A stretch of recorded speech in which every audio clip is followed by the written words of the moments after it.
Hello, what's up mga ma'am, sir, ma'am? Ako po si Ralph C. Fry, isang visual artist from Manila. And today we are going to talk about the ZD Toys Mark 42 issues. So yan po ang video natin ngayon tungkol po sa Mark 42 na mga issues. And gusto ko sana bigyan kayo ng solution sa mga loose joints. So I've been seeing photos online na nasisira yung joints, pero yun, nababasag. Pero yun, hindi natin kaya palitan yun. Hindi ko kayang gumawa ng joint replacement para doon. Pero if naka-encounter kayo ng ganon klaseng problem, yung mga breakage of joints mismo dito sa shoulder or kahit saan, pwede nyo pong kontakin ang inyong mga local toy resellers kung kanino nyo po nabili yung Mark 42. So in my case, ang toy supplier ko po ay si Laruanan on Facebook. And yun, meron pa akong isang bagong Mark 42 na galing din sa kanya. So hopefully, ito, tatry natin, bubuksan natin ngayon live. I mean, no cuts para sa inyo. So sealed yan, sealed po yan. Tingnan natin kung may issue ba siya talaga, loose joints, tight joints. And subukan natin gawa ng paraan para makatulong ako kahit paano sa inyo. So ito, disclaimer lang guys, yung gagawin nating joint tightening, kung merong mga loose joints, yun lang yung kaya nating i-repair ngayon, loose joints. Disclaimer lang, hindi ito yung ultimate na correct way on how to do it. Ito lang yung na-research ko on myself and ito yung preferred way ko. Kaya, ayun, do this at your own risk kasi, yeah, this might damage your figure. And also, I'm doing this para ma-present din sa inyo kung ano yung preferred way ko on how to tighten the joints of the Mark 42 and hopefully give a solution for you guys. Kaya, yun. Tara, simulan na natin. So, yun end of disclaimer. Kaya, yun. Inuulit ko po, hindi po ito ang ultimate correct way on how to do things. This is just my preferred way on how to repair yung mga loose joints sa mga action figures ko. Okay? So, yun. Sige, with that out of the way, let's get started dito sa pag-unbox ng Mark 42 na sealed from Laruanan. Siya po ang toy supplier ko and I will put all the links in the description below. So if you want to get this guy up, you can message Sir Eril on Facebook, Laruanan on Facebook, and also Laruanan on Shopee. Okay, so ayun, if you haven't already, like, comment, subscribe to my channel. And also kapag may issues yung Mark 42 nyo, i-type nyo lang sa baba. Subukan natin gawa ng paraan. Okay? So yun. So i-describe ko muna yung mga materials for the joints, for the tightening of the joints. Ito, transparent to na nail polish. Yan.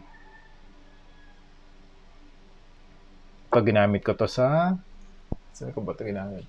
Sa Mark 6. Yan. Okay siya, nag-work siya.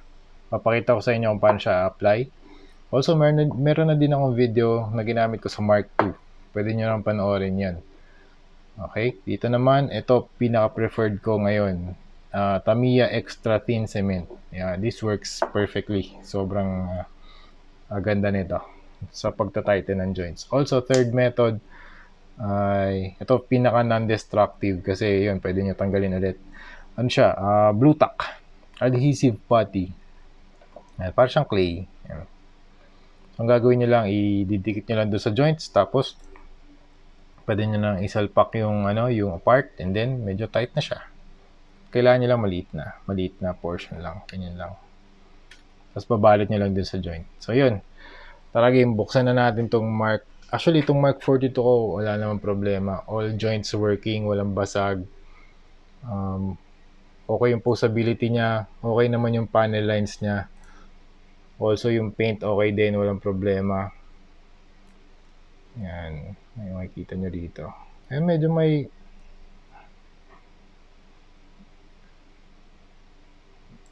Okay siya. Okay yung ano niya. Okay yung paint niya. Okay yung gold. Walang mist na panel line. Actually, dito, sa side. Ayan. Ayan. Yung konting ano lang. Hindi naman siya halata talaga. Panel lining. Okay din. On point eh. On point naman eh. Pero yung iba talaga nakikita ko ano eh. Hindi sakto yung panel lines. Yung sticker. Yung panel lining mismo. Kaya, yun, sige. Tingnan natin kung ano yung nasa loob nito. Kung okay ba siya. Alright. Teka, set up ko lang yung tripod. Okay, game. Tanggalin muna natin to. Yung mga Mark 42 natin. Yan, lagay muna natin dyan sa gilid. Tapos ito, buksan natin. Okay. Tara, game. To walang cut to guys para makita nyo talaga na ano, na brand new. Yan. Dahan-dahan tayo, okay?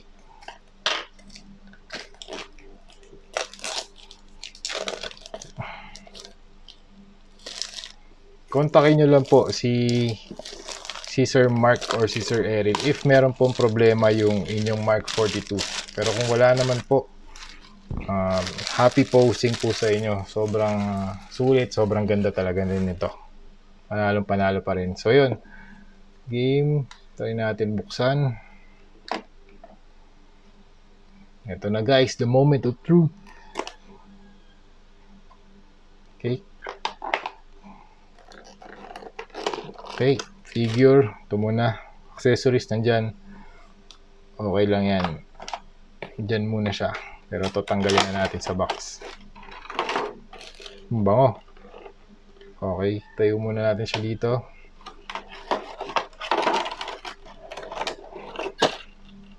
Okay, balik natin sa box yung mga tiles. Also, yan. So, ito, yung bagong stock na Mark 42. Tingnan natin kung ano yung magiging itsura nito. Also, yan. Inspect natin yung details. Teka. Baguhin lang natin tong isang ilaw. Ayan, white. Para mas kita.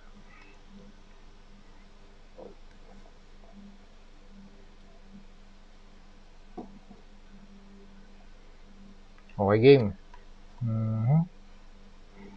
Sa details, meron lang mini scratch dito sa mata.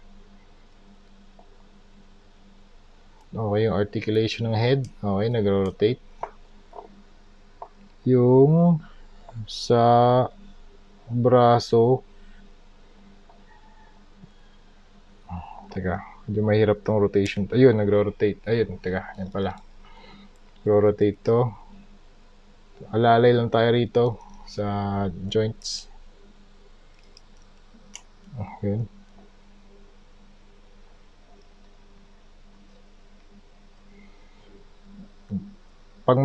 Pag magte-test kayo, medyo alalay lang din. Yun.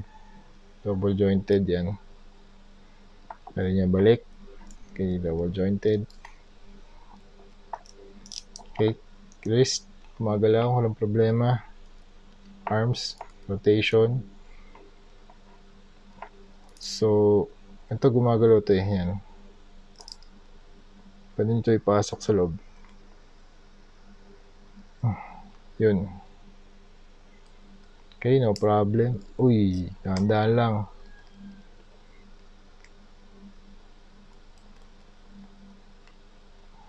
Okay. Sa kanan naman niya. Okay. Okay, no problem. Biceps swivel. Oop. Hindi natanggal to ah. Kumalas. Okay. Try natin to. Medyo maigpit. Pero, ayan. Tanda lang. Bibend naman yan. Okay. Check. Balik. Check. Balik. Okay.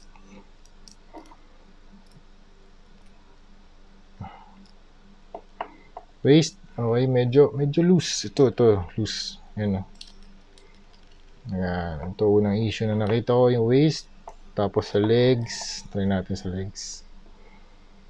Ito yung rotation nito. Napahigpit talaga. Napahigpit niyan. Pull down. Try natin. Higpit. Pull down. Higpit. So, ang gagawin natin, teka, bend muna natin to. Try muna natin to i-bend. Nice. Yun. Okay. Alalay lang. Dito sa feet. Okay. Move. Okay, no problem. Panel lining, okay naman.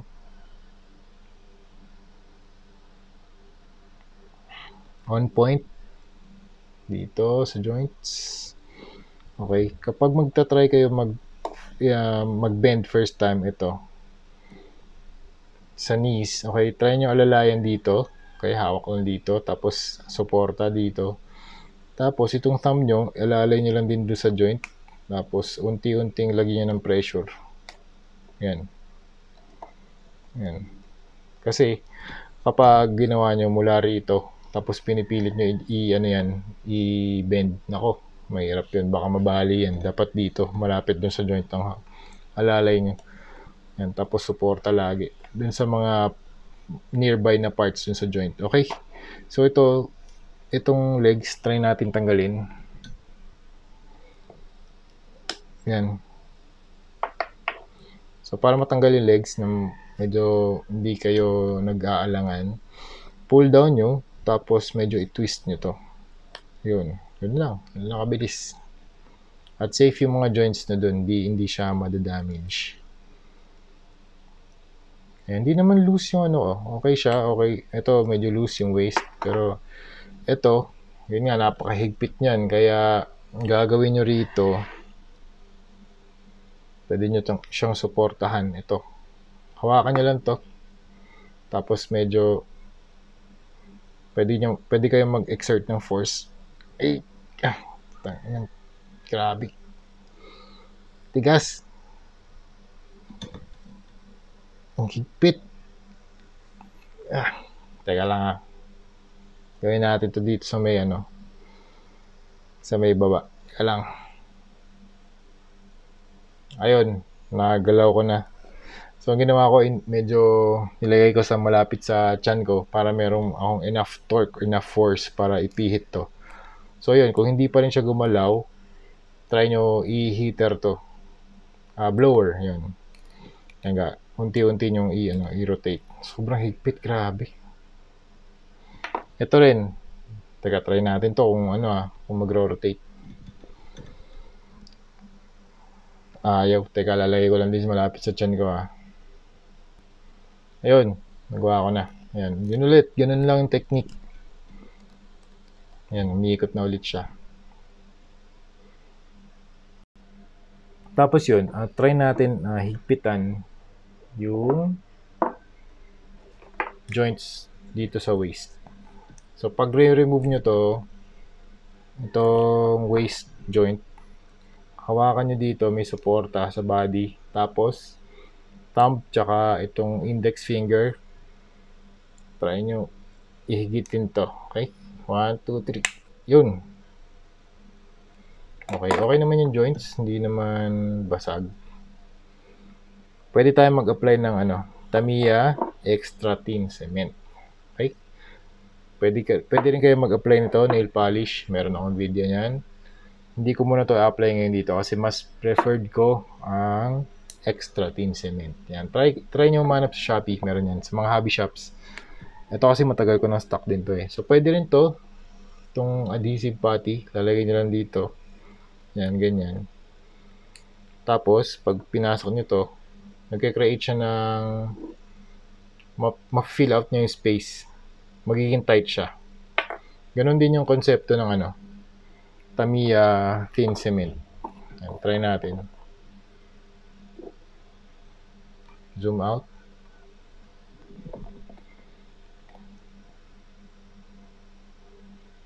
Zoom in ng konti. Yan. Yan, manipis lang siya, oh. Tapos, try nyo lang i-coat ito. Daan-daan lang. Thin coats lang tayo. Thin coats lang. Ayan. Mabilis lang matuyo to. Medyo maamoy lang din. Ayan. Try nyo rin applyan itong mismong joint.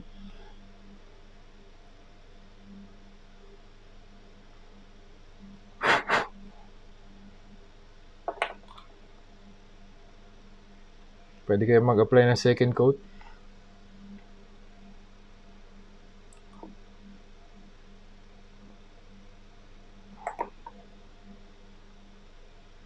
Ayan. Maglagay na rin tayo dito sa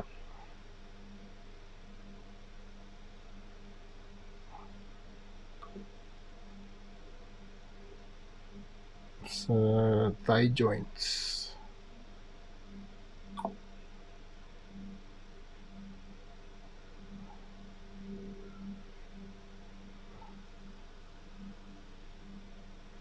Yan. Also, pwede nyo rin lagyan dito sa loob.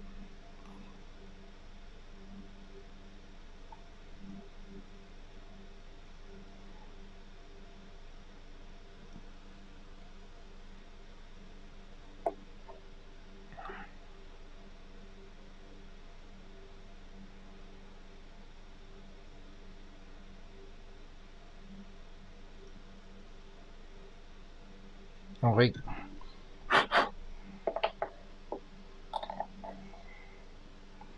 Patuloy lang natin mga ilang minutes.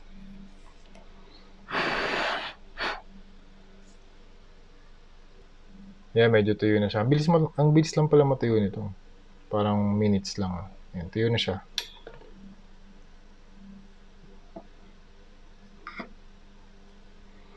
Try natin ipasok dito. Ito tuyo na rin, oh.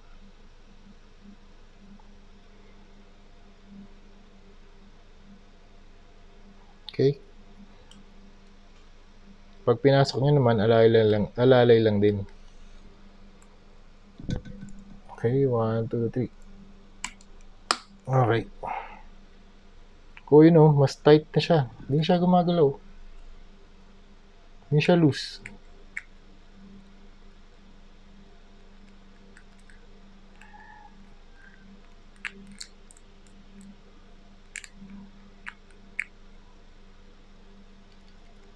Yun, oh.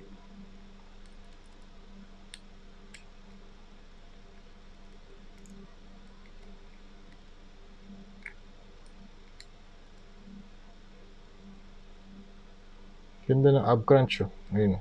Ayan po. Ayun, makikita nyo yung joint sa loob, oh. Laki ng gap, oh. Kitang-kita yung joint. Try natin pasok tong legs. Alalay lang tayo mga ma'am sir. Make sure na naka-extend to. Saka nyo siya ipasok. I-apply ng force. Okay. Okay. Yun. Pasok. Ayun, mas mahigpit na, oh. Ganda. Nag-work talaga tong Mas preferred ko yung Tamiya thin cement. Yan. Kesa dito sa nail polish.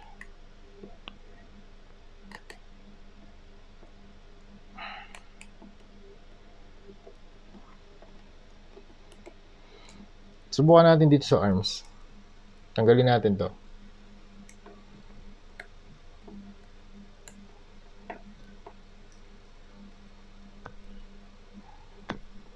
Okay, ingat lang tayo dito, ah. Alalay lang to sa katawan. Also, ayan, index tsaka thumb, alalay lang. Tapos, kukuhanin natin tong arms. Okay? Okay, ganun lang kasimple. Ayan, okay naman yung joints. No problem. Hindi siya basag. Tapos yung iba, meron akong nakita na ito sobrang higpit nito. So, ngayon, tatry natin ipagalaw.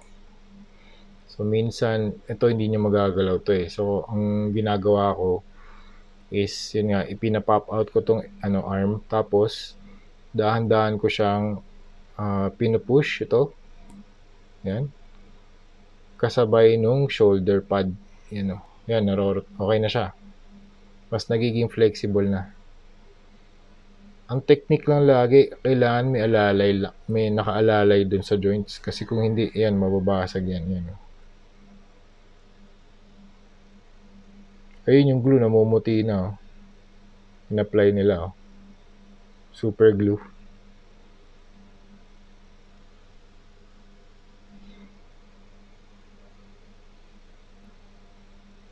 Pero kayang-kaya ito i-move. Ayan, movable siya talaga. Ganda. Ayan. Okay naman, smooth naman tong joints, no problem. Okay tong Mark 42 na binuksan natin ngayon, walang problema. So ngayon, kapag ipapop back na natin siya, make sure na naka-extend yung joint. Tapos itong thumb nakaalalay lang din. Ito yung pandiin natin. Okay, ito tapos tutulong tong thumb niya sa kaliwa. So 1 2 3. Yun. Pop in, pop out. Yan, okay naman yung butterfly joints, nag-work pa rin. So, yun guys, yun yung repair natin ngayon. At least itong waist, yan, nag-work siya. Hindi siya super flimsy. Tsaka yung legs, nagawa natin ng paraan. Yun, sobrang, ganda na nung articulation sa legs, oh. May ganit pa eh, oh. Gumaganit pa eh. Kasi bago lang yung application eh. Pero pag tagal yan, mas maganda na yung yan. Yung mas magiging smooth na yung joints niyan. Stig to guys. Oh, yun lang muna. At least, medyo ito lang problema. Mabilis lang tingnan mo.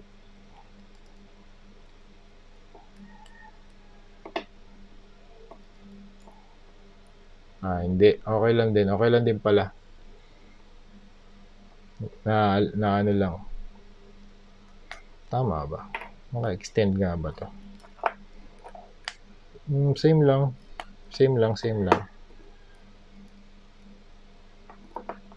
So, yung issue ng Mark 42 na to sa akin na napunta is, yun, merong paint scratch sa face. Pero okay lang, iba-battle damage natin to. Dito, walang problema. Yung shoulders, to recap lang natin to. Head, walang problema. Dito sa waist, na-fix natin yan. Yung joint dito, na-fix natin using Tamiya thin cement. Yan. Ito, na-fix din natin dito. Okay siya. Naging tight. Tight. Shake test. Walang kaalog-alog. Yan. Smooth joints. Tight joints. Yan. Good work. Double joints. Okay. Panalo. Okay. Walang problema. Okay yun guys. Okay. Yun muna. Zoom out na natin. So, hopefully, nakatulong tong video na to para dun sa mga naghahanap ng solusyon kung paano itatighten yung mga joints ng Mark 42. So, if you have any questions regarding your Mark 42, message nyo lang si Sir Mark. Kung kanino nyo nakuha yung toys nyo, dun kayo mag-message. Okay?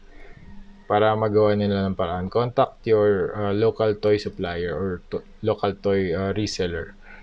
Okay? In my case, si Sir Mark or si Sir Errol, isang tao lang po siya ang aking toy supplier.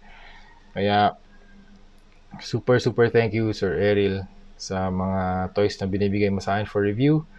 And ayun, kapag don't forget to like his page Laruan, and also visit his Shopee shop, his Shopee page. Ilalagay ko lahat ng link sa description below. Also, don't forget to subscribe to my channel. Meron napakarami kong ZD Toys content. And yun guys, hopefully nakatulong tong video na to. And also, yun ulit, disclaimer ulit, hindi ito ang ultimate correct way on how to do things, on how to correct the joints. This is just my preferred way on how to tighten loose joints. Okay? So, yun lang guys ha. Thank you so much. Also, try this at your own risk. Okay? Ito, pinakita ko na sa inyo kung ano yung magiging epekto ng extra thin cement. Okay? Kung paano ko rin siya in-apply sa aking figure para alam nyo na yung magiging resulta. Pero yun nga, try this at your own risk because this might damage your figure kasi chemical pa rin to. Okay? Pero kung gusto nyo lang gumamit nito, mas safe kasi yun nga, pwede naman tanggalin to. Kasi once na in-apply nyo na to, chemical yan, baka mag-react yung plastic, diba? Hindi natin masasabi. Kaya, yun, disclaimer lang guys ulit ha. Try this at your own risk and this is not the correct way, the ultimate correct way. Pero, ito lang yung preferred way ko. Ni-research ko na rin kung paano siya gawin. And also, I tried it on my figure. I took my risk. And also, I'm sharing this with you guys to share this information to you. Okay? Maraming salamat po. Bye-bye!